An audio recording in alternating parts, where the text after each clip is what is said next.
La mañana, en directo. Le agradezco la comunicación. Entiendo que él está en Suiza, en Ginebra, Suiza.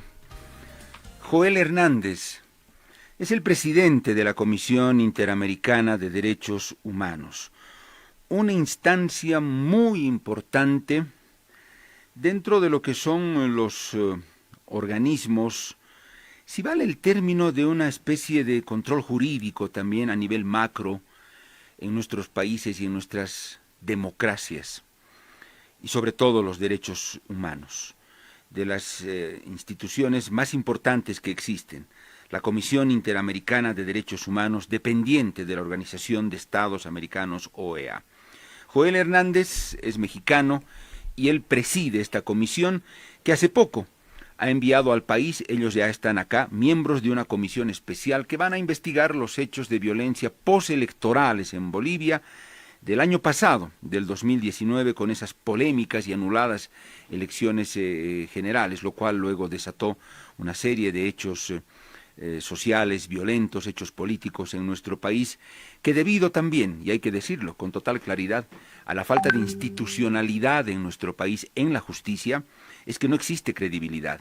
Y es por eso que tenemos que apelar, en este caso consideramos una instancia creíble, eso es lo que queremos creer los bolivianos, una instancia internacional creíble para que venga y nos dé certezas y oriente la reconciliación y la justicia sobre todo, no venganza, justicia, porque justicia no es lo mismo que venganza. O si usted pensó que la venganza es justicia, no, no lo es, para nada, es otra cosa.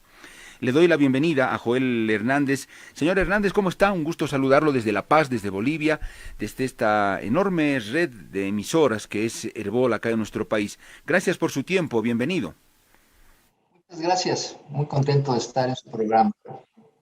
Señor Hernández, sabemos que usted tiene una amplia trayectoria, ha ocupado otros cargos muy importantes en su país también, pero este cargo, el que usted tiene ahora, de presidente de la CIDH, corona una trayectoria profesional, es el cargo más importante, lo mejor que ha hecho y logrado usted hasta el momento en su vida profesional, ¿o hay otras cosas más importantes que le tocó hacer? Cada una de las funciones que me ha tocado realizar ha tenido sus retos y me he sentido muy afortunado de la carrera en el ámbito del derecho internacional que he tenido, pero ciertamente el actual encargo como presidente de la Comisión Interamericana de Derechos Humanos es muy significativo, requiere que toda la experiencia acumulada a lo largo de una carrera de casi 30 años sea puesta al servicio de una de las mejores causas, que es la promoción de derechos humanos. Así que me siento con una enorme responsabilidad y con entusiasmo por guiar el curso de la comisión en tiempos muy complejos. Señor Hernández, después de este cargo, ¿uno puede seguir soñando y mirando más arriba o ya, como quien dice, uno cuelga los cachos, cuelga los botines como en el fútbol? Es muy difícil responder su pregunta. Tengo yo un mandato como presidente que termina en marzo del próximo año, son presidencias de un año, y mi mandato como comisionado termina el 31 de diciembre de 2021. Y creo que lo ético es trabajar en el mejor desempeño de nuestros encargos mientras este dure. Uno no piensa en el futuro, hay que pensar en el presente, lo que uno le corresponde hacer. Un presidente de la CIDH, señor Hernández, ¿qué hace? ¿Cuál es su principal tarea, trabajo? Bueno, es un órgano compuesto por 7 miembros, 5 comisionadas y 2 comisionados, que cuenta con el apoyo de una secretaría ejecutiva muy fuerte, una secretaría ejecutiva que está integrada hoy por 140 profesionales y le corresponde al presidente presentar propuestas para la ejecución del programa de trabajo que es adoptado por la comisión. Y en ese sentido, parte de la responsabilidad del presidente es ir encaminando cada una de las acciones de la comisión para que ese programa de trabajo sea efectivamente cumplido. Señor Hernández, hablamos mucho de derechos humanos, es algo que se repite pero millones de veces en nuestros países, derechos humanos, que si violaron mis derechos humanos, que vulneraron mis derechos humanos, que respeto a los derechos humanos. ¿Un derecho humano qué es, señor Hernández? Es el derecho que le asiste a toda persona por el solo hecho de ser persona.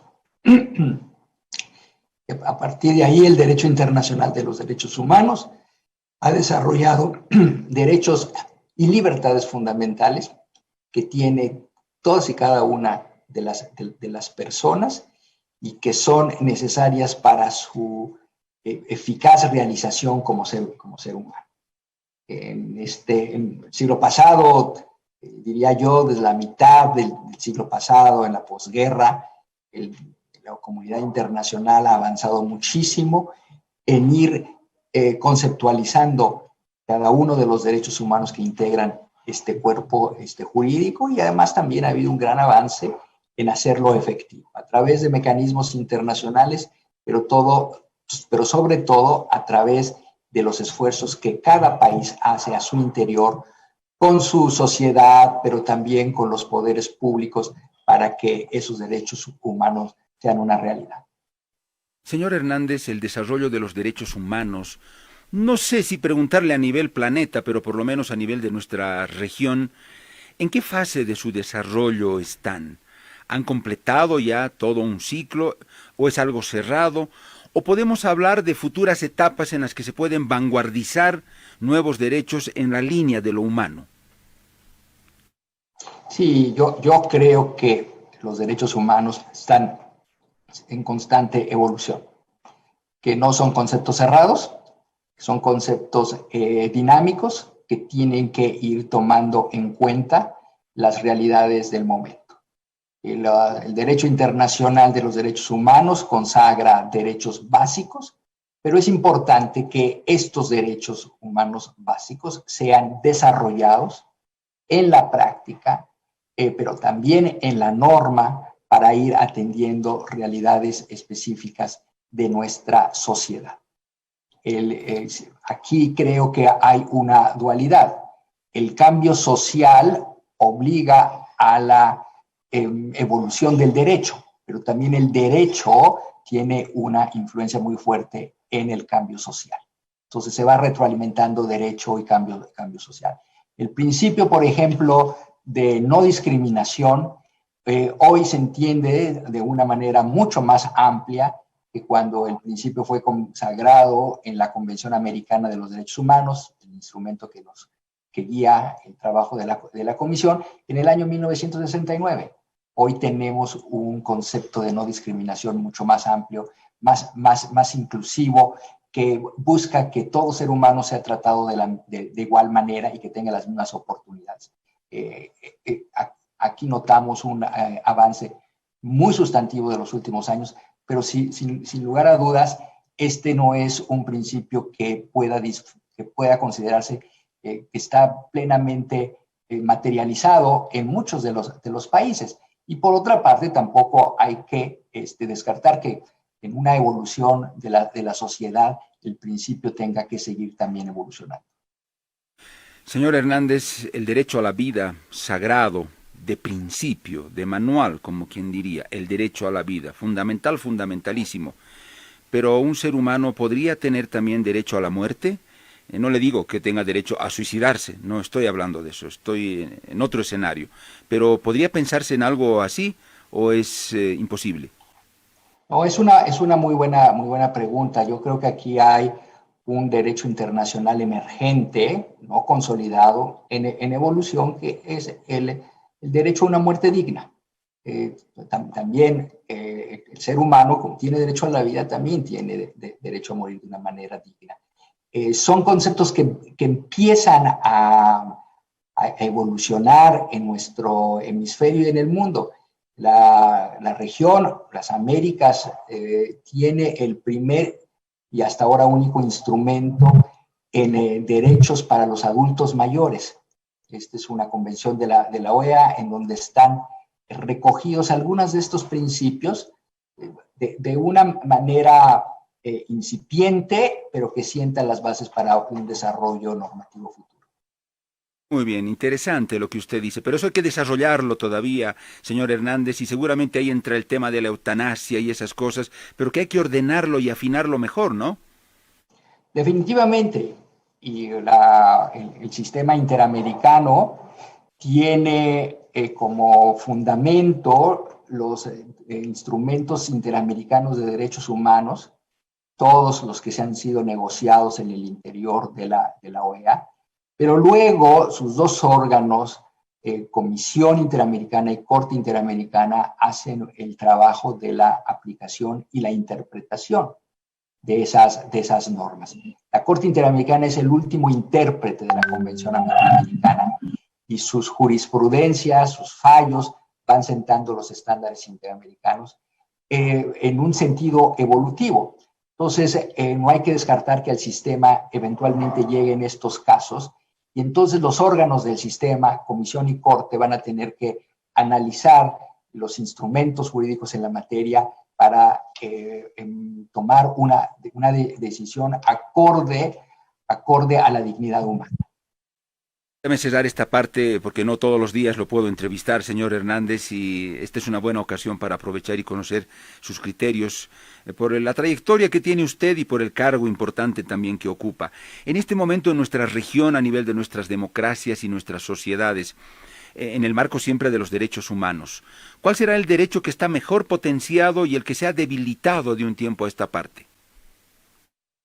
Bueno, es una pregunta difícil porque por su naturaleza los derechos humanos son indivisibles, interdependientes y universales.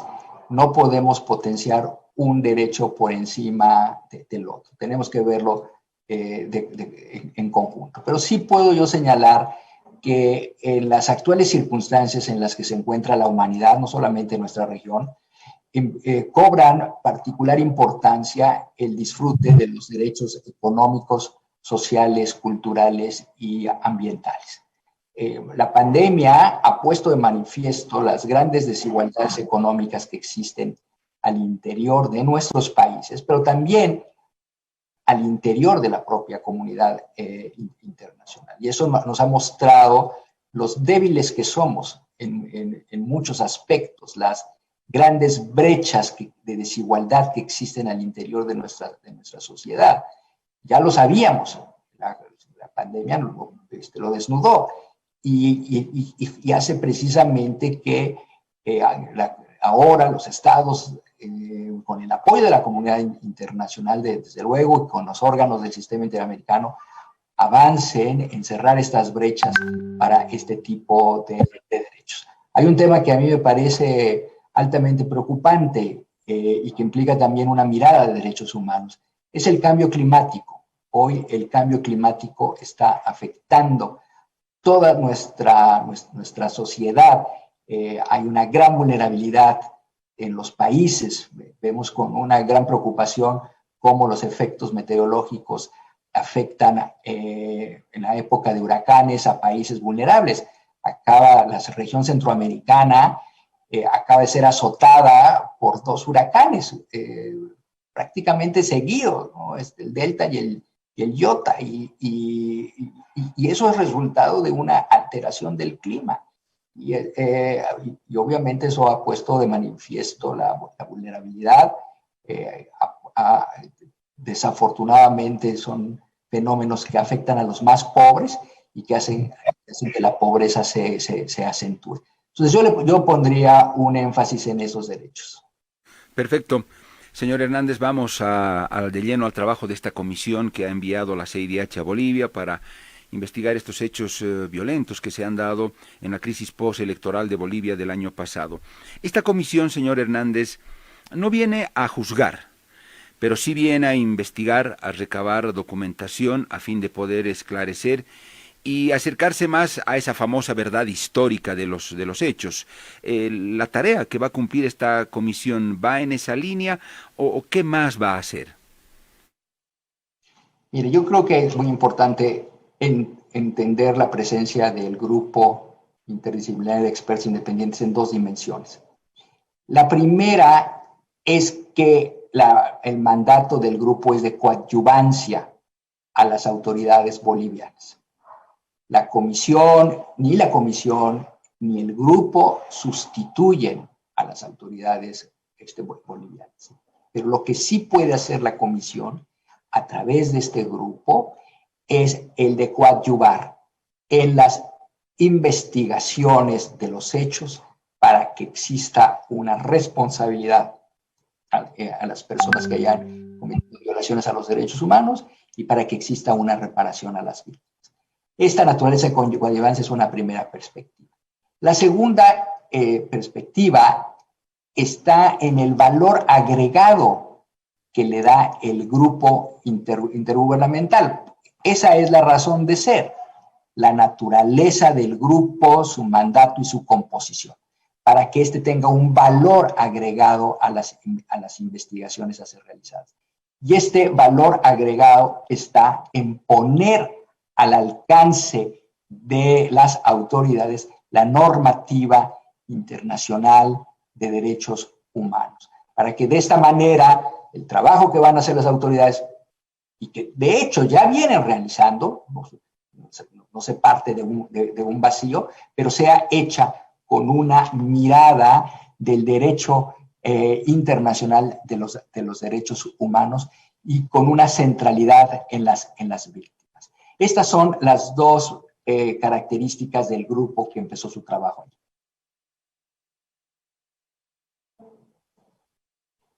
Señor Hernández, quiero abrir acá un paréntesis que me parece muy importante. Yo creo que es de una reflexión muy profunda y amplia, pero intentaré que usted pueda decirme algo al respecto. Es bueno conocer el origen de los problemas, los puntos de partida, porque si olvidamos eso, no tenemos el mapa ni la brújula para entender los conflictos sociales y políticos.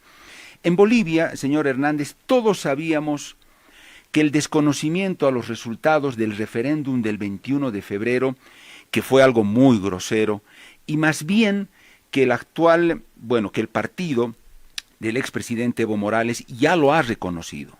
El actual presidente, que también es del MAS, Luis Arce Catacora, lo ha reconocido rotundamente y han dicho que ese fue el peor error que pudo cometer el pasado gobierno de Evo Morales. Pretender anular los resultados de un referéndum en el que la población le dijo a Evo Morales que no podía ir a un nuevo mandato. Pero fue desconocido ese referéndum y todos veíamos venir la tormenta, señor Hernández. Se venía, estaba en el horizonte, porque además en esta especie de instrumentalización jurídica, si usted quiere, el gobierno de Evo Morales en su momento apeló al artículo 23 de la Convención Americana de Derechos Humanos, la que supuestamente establece como derecho humano la posibilidad de una reelección indefinida. Y bueno, fue todo un escándalo y se veía venir esto. Señor Hernández, en su momento desde Bolivia surgieron voces que decían o que pidieron auxilio a la OEA, a la CIDH, para que de una vez se haga la interpretación a ese artículo 23 y se diga algo, porque la paz interna de un país y la convivencia estaban en riesgo, y eso creo que quedó demostrado. No sé si se puede hablar de una especie de necesidad de autocrítica al interior de la OEA y sus organismos, para cuando estén en juego la convivencia y la paz de toda una sociedad en una nación, no sé si de oficio o con la mayor celeridad posible, estos organismos sociales se pronuncien cuando normas que son de su tuición están en juego y bajo mala interpretación de los gobiernos, lo cual puede desencadenar violencia. No sé usted cómo ve esta situación. Yo siento un poco que ahora la comisión o este grupo llega algo así como que a la autopsia de un cadáver, cuando se podía haber evitado la muerte de esta persona. ¿Cómo lo ve usted, señor Hernández? Mire, usted toca un tema muy importante que creo que amerita una reflexión sobre el rol de los organismos internacionales. Yo aquí creo que es muy importante tener en cuenta la naturaleza de estos organismos, que son órganos que complementan los esfuerzos nacionales, pero también ser muy conscientes que la solución a muchos de los problemas que aquejan nuestros países pasa por sus autoridades y por su sociedad resolverlos. A ellos les corresponde la solución final de los grandes problemas, Los organismos internacionales son un referente. Los organismos internacionales pueden ser un espejo en donde se puede mirar un país con esta mirada de los estándares internacionales de democracia y de derechos humanos. Yo aquí lo que le puedo decir por parte de la Comisión es que este tema del llamado derecho humano a la reelección indefinida ha sido abordado por la Comisión en varios momentos. Uno, la Comisión celebró audiencias públicas, se me escapa ahora el año, pero justamente mucho antes de la elección, y ahí hubo ya un pronunciamiento sobre el tema. De manera muy concreta, en el informe anual de la Comisión, su capítulo 4A, correspondiente al año 2018, ahí también ya la Comisión hace una observación alrededor de este tema. Siguiente, hay también, se presentan en nuestro sistema de casos y peticiones, algunas peticiones alrededor de posibles vulneraciones de derechos humanos por esta situación. Estas peticiones tienen un curso al interior del sistema que necesita primero agotarse instancias internas para que luego la Comisión entre a analizar cuáles son las violaciones a la Convención Americana de los Derechos Humanos. Con lo que le quiero decir con esto es que son procesos largos. Los procesos en el sistema de casos y peticiones de la Comisión y de la Corte, por su naturaleza, tienen una duración amplia. Y tercero, y muy importante, hay otro actor en esta materia que tiene un rol particular y que lo está jugando en este momento, que es la Corte Interamericana de Derechos Humanos. La Corte Interamericana tiene una función consultiva y Colombia solicita a la Corte una opinión sobre el derecho humano a la reelección indefinida. Por su naturaleza, esta solicitud de opinión debe de ser general, abstracta. No está particularizada a ningún país, pero es de interés para la región porque esta argumentación la hemos encontrado ya en otros países, en Honduras, en Nicaragua, en Bolivia. Y esa fue una oportunidad para que en la Comisión, en su comparecencia ante la Corte, haya sido enfática para señalar que no existe ni en la Convención Americana ni en el derecho internacional un derecho humano a la reelección indefinida. Entonces, es a través de los distintos mecanismos, con sus dinámicas, como los órganos del sistema han ido actuando. Queda claro, señor Hernández, y usted ha sido en eso muy contundente, en la mirada y en el análisis que ha hecho por lo menos la Comisión Interamericana. La reelección indefinida no puede ser considerado un derecho humano. Ahora habrá que ver qué viene más adelante y qué dice la Corte, ¿no? Sí, eso es muy importante que estemos atentos a lo que señale la Corte, porque si bien es hay que pasar procesos al interior de la Corte. La Corte va a tener que determinar si la consulta es admisible. Y si la considera admisible, entonces va a tener que entrar luego a considerar el fondo. Y vamos a tener en ese supuesto una opinión consultiva que va a ir señalando, conforme a la práctica de la Corte, lo ha hecho en repetidas ocasiones, va a ir señalando los estándares de lo que se puede y de lo que no se puede. Y eso va a ser un instrumento muy útil en los países, para la sociedad civil y para los propios gobiernos, para que conozcan cuál es la idoneidad de una figura de reelección a la luz del derecho internacional de los derechos humanos. ¿Cuándo sí se puede hacer una reelección? ¿Bajo qué condiciones? Y lo que nos ha puesto en debate tanto tiempo, si es posible la reelección indefinida. Señor Hernández, mi curiosidad, ¿por qué la reelección indefinida no puede entrar en la categoría de derecho humano? Aquí la comisión ha considerado tres elementos que impiden que haya un reconocimiento como un derecho humano. El primero tiene que ver con las condiciones de equidad en una contienda electoral. Cuando una persona ha estado en el puesto de manera indefinida, tiene un mayor control de los instrumentos del Estado para, en ese sentido, usarlos en una campaña electoral.